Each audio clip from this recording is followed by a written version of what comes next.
এবার ইসলামের হেফাজতের জন্য যে উলামা একরাম, সে উলামা একরামের পিছনে আমাদের ব্যয় করার প্রয়োজন আছে না নাই? এই সকল মাদ্রাসা এক একটা ক্যান্টনমেন্ট, এটার পিছনে আমাদের 1 নম্বর সহযোগিতা হবে এ সকল মাদ্রাসায় আমরা আমাদের বাচ্চাদেরকে দিব। 2 নম্বর সহযোগিতা, যাদের আর্থিক সামর্থ্য আছে আমরা আর্থিক সহযোগিতা করব, যাদের দোয়া করার সামর্থ্য আছে দোয়া করব, যাদের মুখ দিয়ে পরামর্শ দিয়ে সহযোগিতা করার প্রয়োজন আছে মুখ দিয়ে করব।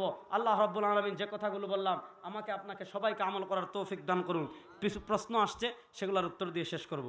1 নম্বর, ছেলের পরিবার জোর করে তালাকনামায় সই করাইছে বউকে ছেড়ে দেওয়ার জন্য। ছেলে ভাই দিয়ে ভয়, ছেলে সই দিয়েছে ভয়ে, কিন্তু মুখে তালাক শব্দ বলে নাই, এখন কি তালাক হয়ে যাবে?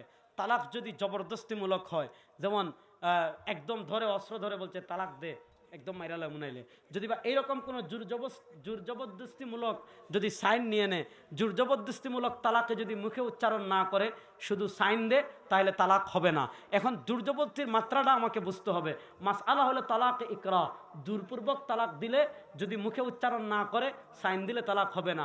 এখন ইকরা হইল কিনা এটার মাত্রা আছে, এটা বুঝতে হইলে কোন হালতে দিয়েছেন, হালত আমাদেরকে বলতে হবে। একদিন আমার বন্ধু আমার সাথে মজা করে আমার মোবাইল নিয়ে আমার বিবিকে 3 তালাক পাঠিয়ে দিল। তারপর আমি আমার বিবিকে আমি বললাম যে আমি তালাক বলি নাই, কিন্তু আমার বিবি বিশ্বাস করে না, এখন আমি কি করব?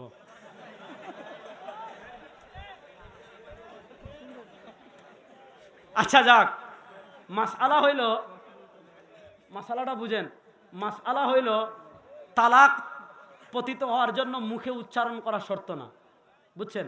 অর্থাৎ আপনি যদি লিখে দেন, লিখে যদি তালাক দেন তালাক হবে।